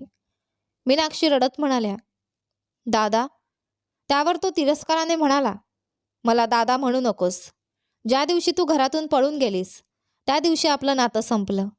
स्वतःच्या बहिणीची अशी अवस्था पाहूनही त्याच्या मनात माणुसकी नव्हती. अर्ध्या बेशुद्ध अवस्थेत असलेला अमित हे सगळं ऐकत होता. त्या दिवसानंतर मीनाक्षीने शिवरामशी पुन्हा कधीच एक शब्द बोलला नाही.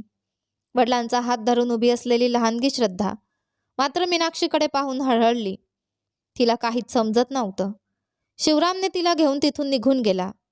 मध्यरात्री अमितची प्रकृती अचानक बिघडली. मीनाक्षीचा आक्रोश ऐकून परिचारिका धावत आल्या. डॉक्टरांनी तातडीने उपचार सुरू केले. डोक्याच्या मागच्या बाजूला गंभीर मार लागल्यामुळे लहानग्या अमितवर त्वरित शस्त्रक्रिया करणं अत्यावश्यक होतं. प्राथमिक उपचार झाले, पण पुढील उपचारांसाठी मोठ्या रकमेची गरज होती. रुग्णालयाने पैसे जमा करण्यास सांगितलं. मीनाक्षीने जवळचे सर्व पैसे एकत्र केले, पण ते अपुरे पडले. शेखरजीही स्वतः जखमी असल्याने काही करू शकत नव्हते. दिवसेंदिवस अमितची प्रकृती खालावत चालली होती. मुलाचा जीव वाचवण्यासाठी शेवटी मीनाक्षी पुन्हा शिवरामसमोर हात जोडून उभ्या राहिल्या. त्या काळात अर्जुनची बोर्डाची परीक्षा नुकतीच संपली होती. ही गोष्ट घरात कुणालाही कळू नये म्हणून शारदाने सगळ्यांना बाहेरगावी पाठवलं होतं. फक्त श्रद्धाची परीक्षा असल्यामुळे ती घरीच होती. पहाटे चालून परत आलेल्या शिवरामने दारात उभ्या असलेल्या मीनाक्षीला पाहताच त्यांचा अपमान केला. पण मुलासाठी त्या त्याच्या समोर हात जोडून उभ्या राहिल्या. तरीही शिवरामचं मन पाझरलं नाही. त्याने त्यांना घराबाहेर हाकलून दिलं. त्यावेळी झोपेतून उठलेल्या श्रद्धाने आत्याला अशा अवस्थेत पाहिलं आणि तिचं मन हेलावलं. मीनाक्षी रडत रुग्णालयात परतल्या. तेवढ्यात ही गोष्ट नागराजच्या कानावर गेली. त्याने दिलेल्या सल्ल्यानुसार शिवराम रुग्णालयात पोहोचला. मोठा भाऊ मदतीला आला म्हणून मीनाक्षीच्या चेहऱ्यावर आशेचा किरण उमटला. पण शिवराम थंडपणे म्हणाला, तुझ्या मुलाच्या ऑपरेशनसाठी लागणारे सगळे पैसे मी देतो, पण त्याच्या बदल्यात त्या कंपनीचे पूर्ण मालकी हक्क माझ्या नावावर करून दे. स्वतःच्या बहिणीच्या असहाय्य परिस्थितीचाही फायदा घेण्याइतका तो निर्दयी झाला होता. माझ्या मुलाच्या जीवापेक्षा माझ्यासाठी दुसरं काहीच महत्त्वाचं नाही. कंपनी तुम्हीच ठेवा. मीनाक्षी डोळ्यात अश्रू आणत म्हणाल्या. हे ऐकताच शिवरामने लगेच कागदपत्रांची तयारी सुरू केली. त्या दिवशी शाळेतून घरी परतलेल्या लहानग्या श्रद्धाचं मन मात्र अस्वस्थ होतं. नेमकं काय घडलंय हे तिला समजत नव्हतं, पण काहीतरी चुकीचं घडतं याची जाणीव तिला होत होती. तेवढ्यात तिने शिवरामला कुणाशी तरी फोनवर बोलताना ऐकलं आणि तो रुग्णालयात जाणार आहे हे तिच्या लक्षात आलं. ती हट्टाने त्यांच्यासोबत निघाली. संध्याकाळ होत आली होती. शिवरामने तिला गाडीत बसवून स्वतः मीनाक्षीला भेटायला आत गेला. रुग्णालयात मीनाक्षी अमितचा हात हातात धरून रडत बसल्या होत्या. शिवरामने त्यांच्यासमोर कागदपत्र ठेवली, पण मीनाक्षी ठामपणे म्हणाल्या, आधी पैसे द्या. शिवरामने पैशांनी भरलेली पेटी दाखवत म्हटलं, तू सही करताच पुढच्या क्षणी हे सगळे पैसे तुझ्या हातात असतील. मुलाचा जीव वाचेल या आशेने मीनाक्षींनी एकही प्रश्न न विचारता सर्व कागदपत्रांवर सही केली. काम पूर्ण होताच शिवरामच्या चेहऱ्यावरचं खरं रूप समोर आलं. सगळ्यांसमोर माझा अपमान करून घर सोडून गेलीस ना? देवाने तुला योग्य शिक्षा दिली आहे. तुझ्याकडून सही करून घेण्यासाठीच पैशांचं खोटं आमिष दाखवलं. 1 रुपयाही देणार नाही. मीनाक्षीच्या पायाखालची जमीनच सरकली. त्या रडत त्याच्या पाया पडल्या. माझ्या मुलाचा जीव वाचव, बाकी काही नको. पण शिवरामचं मन अजिबात द्रवलं नाही. दरम्यान गाडीत बसलेली श्रद्धा नकळत मागून रुग्णालयात आली होती. तिने हे सगळं स्वतःच्या डोळ्यांनी पाहिलं. एका आईची तडफड पाहून तिचं कवळं मन हेलावून गेलं. पण शिवराम मात्र त्या आक्रोशाकडे पाहूनही निर्विकारपणे तिथून निघून गेला. श्रद्धा त्याच्या आधीच गाडीत जाऊन बसली. तिच्या मनात एकच विचार होता, आत्याला कसंही करून मदत करायची. रस्त्यात काही सामान घ्यायला शिवराम दुकानात गेला. तेवढ्यात श्रद्धाची नजर गाडीत ठेवलेल्या पैशांच्या पेटीकडे गेली. क्षणाचाही विचार न करता तिने ती पेटी उचलली आणि ज्या रस्त्याने ते आले होते त्याच रस्त्याने रुग्णालयाकडे धावत सुटली. रुग्णालयात पोहोचल्यावर तिने मीनाक्षीजींना शोधलं, पण शिवरामच्या विश्वासघातामुळे त्या शेखरजींकडे जाऊन रडत होत्या. श्रद्धाने अमितची खोली शोधून काढली. आत कोणीच नव्हतं. अमित शांतपणे बेशुद्ध अवस्थेत पडला होता. ती हळूहळू त्याच्याजवळ गेली. त्याचा चेहरा पाहण्याचा प्रयत्न केला, पण ऑक्सिजनच्या नळ्यांमुळे तो नीट दिसत नव्हता. ती काय करावं हेच ठरवू शकत नव्हती. इतक्यात एका परिचारिकेचा आवाज आला, अगं, तू कोण? या खोलीत यायची परवानगी नाही. बाहेर जा. घाबरलेल्या श्रद्धाकडे संशयाने पाहत परिचारिकेने विचारलं, तुझं नाव काय? भीतीने थरथरत श्रद्धा म्हणाली, मी श्रद्धा. घाबरल्यामुळे तिने पूर्ण नावही सांगितलं नाही. अर्ध्या शुद्धीत असलेल्या अमितच्या कानावर मात्र ते नाव पडलं, श्रद्धा. त्याने हलकेच डोळे उघडले. ओठांवर ते नाव उमटलं. ते पाहताच परिचारिका डॉक्टरांना बोलवायला धावत गेली. ती बाहेर पडताच श्रद्धाने घाईघाईने हातातली पैशांची पेटी उघडून पैसे अमितच्या हातात ठेवले. क्षणभर त्याच्याकडे पाहिल्यानंतर तिला अजून एक गोष्ट सुचली. तिने स्वतःच्या अंगावरील सर्व सोन्याचे दागिने काढले आणि तेही अमितच्या हातात ठेवले. अमितने दकळत ते घट्ट पकडून ठेवले. डोळ्यात पाणी आणत श्रद्धा तिथून निघून गेली. थोड्याच वेळात डॉक्टर आत आले. अमितच्या हातात पैसे आणि दागिने पाहून त्याने मीनाक्षींना बोलावलं. त्या क्षणी मीनाक्षींना फक्त मुलाचा जीव महत्त्वाचा होता. एक क्षणही न दळवता त्यांनी ते पैसे आणि दागिने स्वीकारले आणि अमितच्या तातडीच्या शस्त्रक्रियेची व्यवस्था केली.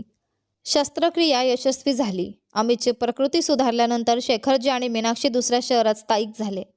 जवळपास 5 वर्षांपूर्वीच ते पुन्हा पुण्यात परतले. ज्याने त्या दिवशी देवदूतासारखी मदत केली तो कोण हे आजपर्यंत मीनाक्षींना कधीच समजलं नाही. पण त्या अज्ञात देवदूताला त्या आजही मनोमन देवासारखंच मानतात. अमितलाही आजपर्यंत एवढंच सत्य माहिती होतं. पण या कथेची अजून एक बाजू होती जी त्याला अजिबात माहिती नव्हती. रुग्णालयातून बाहेर पडताच श्रद्धा दचकली. बाहेर पूर्ण अंधार पसरला होता. भीतीने तिचं धैर्य सुटलं. ती कोणत्या रस्त्याने आली होती हेच तिला आठवेना. गोंधळलेल्या अवस्थेत ती रस्त्यावर चालत राहिली आणि वडिलांना शोधू लागली. दुसरीकडे सामान घेऊन बाहेर आलेल्या शिवरामने गाडीत श्रद्धा नसल्याचं पाहताच त्याच्या पायाखालची जमीन सरकली. तो वेड्यासारखा तिला शोधू लागला.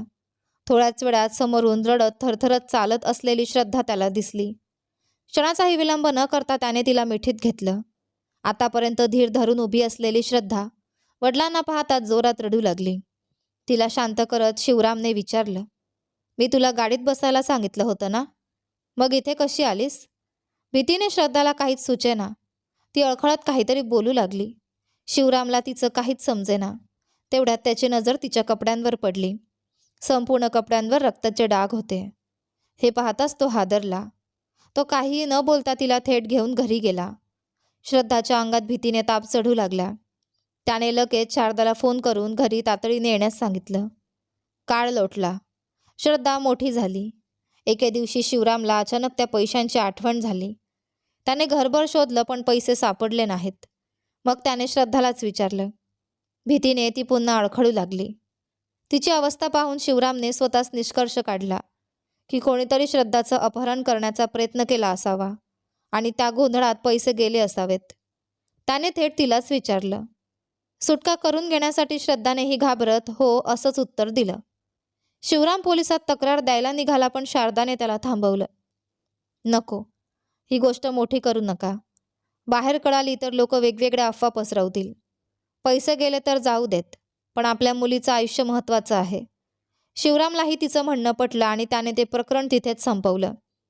काही दिवसांनी श्रद्धाच्या मनातील भीती कमी झाली. तिला हे सगळं कोणाला तरी सांगायचं होतं. शेवटी तिने सगळं अन्नपूर्णा आजींना सांगितलं. संपूर्ण घटना ऐकून आजी अक्षरशः हादरून गेल्या. पण त्याहून मोठा धक्का त्यांना स्वतःच्या मुलाच्या, शिवरामच्या निर्दयी वागण्याचा बसला. त्यांनी श्रद्धाला अनेकदा त्या रुग्णालयाबद्दल विचारलं, पण त्यावेळी ती खूप लहान असल्यामुळे तिला ठिकाणाचं नाव किंवा काहीच नीट आठवत नव्हतं. त्या दिवसापासून अन्नपूर्णा आजी स्वतःलाच दोष देऊ लागल्या आणि अपराधीपणाने त्यांनी स्वतःला खोलीत कोंडून घेतलं. यानंतर पुढे काय होतं ते पहा आपल्या कथेच्या पुढच्या भागामध्ये. पण अमित आणि श्रद्धा या दोघांचं वैवाहिक जीवन पुढे सुरळीत होईल का हे तुम्हाला आपल्या या कथेच्या पुढच्या भागांमध्येच पाहायला भेटेल.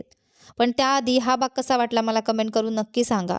सोबत व्हिडिओला लाईक करा, हाईप करा, चॅनलवर नवीन असाल तर सबस्क्राईब करा आणि हो, नोटिफिकेशन बेलही नक्की दाबा. धन्यवाद.